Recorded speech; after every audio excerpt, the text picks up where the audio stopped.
here we are again. Okay. So this is not the first and likely not the last time I make mistakes with the audio signaling, etc. And then I'm going to do a YouTube video about audio. It's funny, isn't it? Anyways, this is about virtual DJ and the stems feature 2.0. I'm not gonna discuss how it works. Well, I can discuss how it works, but it works. But I found a loophole, something which is good to use, I think. Also, FL Studio 21.2 or 2.3, it has a stems separation option. So you add an original track to a playlist, and then you can extract the stems from the sample. And in my case, it gave me 4. Well, it gives you always 4. You can choose how many you want, actually. Show you if you want to see it. I like it. So drums, instrumentals, bass and vocals. And yeah. And they add up. So if you add all those sounds, these, and these, then you get the exact thing from the track.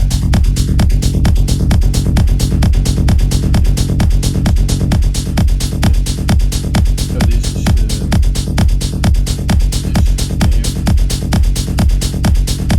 Funny that if you listen to them independently, then the result may vary.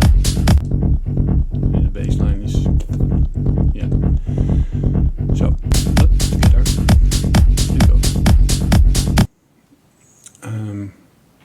So what I found out is that if you are in virtual DJ, and in this case I use the same track, House of Lords, that I purchased for this tutorial, also for my fun, by the way, but yeah. It has the stem separation feature on the deck, so you can do your thing like real-time mixing. You can see that it's a bit slow.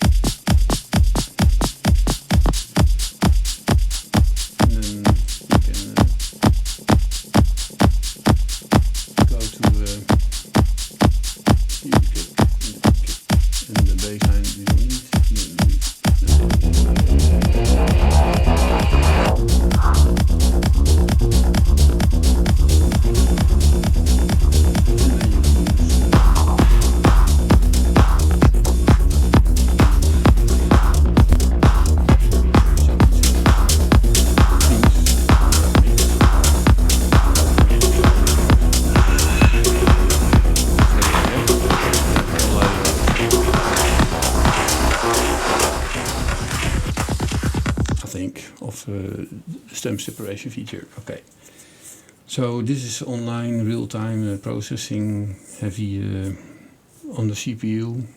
You need a Mac or, well, I have an M2 Max. Don't want to sound interesting, but it helps. My Windows days are over regarding that matter, because if I do the same thing on an Acer I have, then it's 40 minutes busy, and this is 5 or 10 seconds. There's also an offline stem separation feature. Yeah, you can select the whole folder if you like, and then batch save prepared stems. But in this case I will do only one.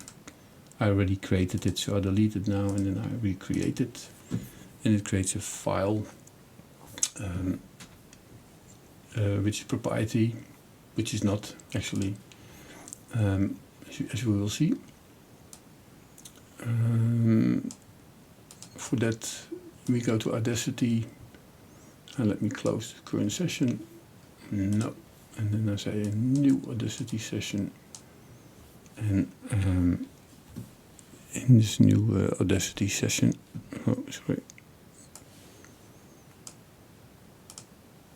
I can import audio, and I will import the stems file that is created by Virtual DJ, which will give you a nice window which says, okay, I found 5 tracks or streams, which is not surprisingly because there are 5 stems in there, and they are here. So now you have your stems also created by Virtual DJ in a WAV format. Yeah, it says MP3, but that's how I bought it, of course. And you can then export the audio, and bear in mind to use multiple files, and then we'll use something for the name because you get 5 tracks. 5 tracks, and those 5 tracks you can find, well, where you export them, of course, and in my case that's documents. Here they are today. So I think those are the ones, yeah. Now if you now would go to FL Studio, as you can see here, I already have 1, 2, 3, 4, 5 stems of an earlier session, which are exactly the same ones. And they're different because they're not created by FL Studio, but they're created by Virtual DJ, which creates 5. 1 for the kick, 1 for the head. Let me see where the head.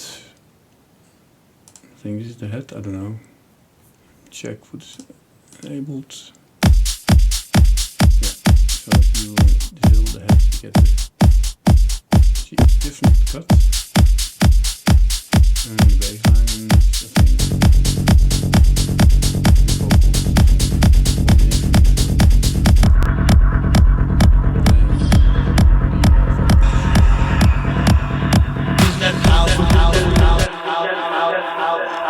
you can control it to the one of the Virtual DJ, if you have a studio one. Not 100% alike, but it's getting close. You know, the information must be somewhere. It's not here. It is here. So maybe it's taken from the instruments. The instruments here are here also. So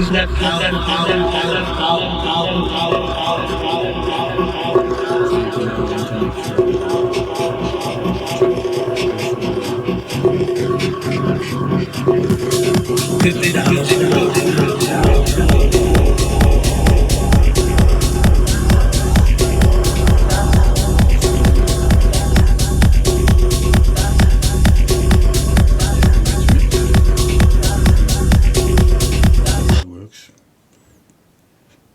Audacity and import, export, etc.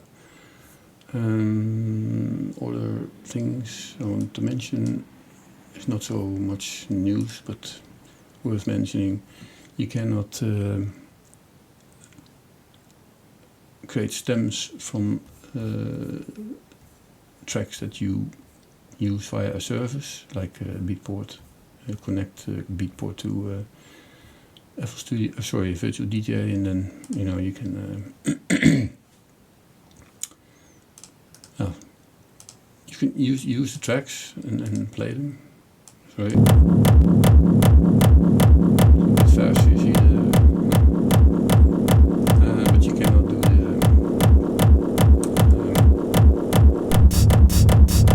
it's a different style. I like techno, but this is different.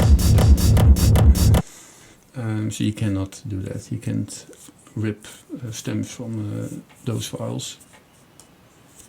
And those files, those stems together are one track. And what they don't want, of course, is that you don't purchase tracks, and that you start streaming them and then reverse engineer the whole thing back together.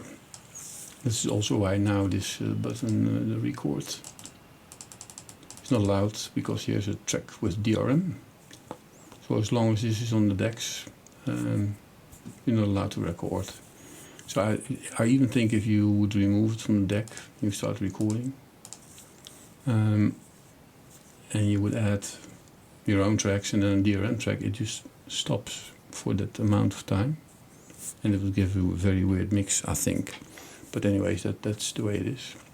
I think Virtual DJ doesn't want to get burned on probable copyright problems that people try to reverse engineer the software, or find a way to get to the music without paying for it, or something like that.